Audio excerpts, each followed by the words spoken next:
তুমি এখানে? আমি তো তোমাকে খুঁজতেছি। কেন, কি হয়েছে? কেন খুঁজতেছো তুমি? তুমি কিন্তু কাজটা একদম ঠিক করতেছো না। নে বাবা, আমি আবার কি করলাম? সব দোষ আমারই হয় খালি।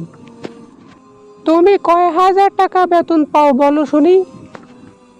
নে বাবা, এটা আবার শোনার কি আছে? তুমি জানো না নাকি? আমি তো 10,000 টাকা বেতন পাই। তোমার বেতনের সব টাকা তুমি তো তোমার ভাইকে দিয়ে দাও। তুমি তোমার সংসারের চিন্তা করবে না? তোমার ছেলে মেয়ে বড় হচ্ছে, তোমার ছেলে মেয়ের কি ভবিষ্যৎ নাই? এভাবে কি সংসার চলে বলো? ও মা, তুমি এমন করে বলতেছো কেন? সে তো আমাদের বড় ভাই, সে তো আমাদের ভালো চাই, তাই না?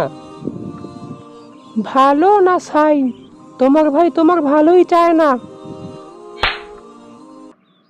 কত বড় সাহস তুমি আমার ভাইকে নিয়ে খারাপ কথা বলো! আমার ভাইকে নিয়ে তুমি আজে বাজে কথা বলো। আর একবার যদি বলো, তাহলে তোমাকে আমি তোমার বাপের বাড়ি পাঠিয়ে দেবো, এই বলে দিলাম। তুমি তোমার ভাইয়ের জন্য তুমি আমাকে মারলে। এবার তো খালি মারছি, আর একবার যদি তুমি বলো তাহলে তোমাকে আমি বাড়ি থেকে ঘাড় ধাক্কা দিয়ে বের করে দেবো, এই বলে দিলাম। তুমি কি জানো না আমার ভাই আমাকে কষ্ট করে লেখাপড়া করিয়েছে? নিজে না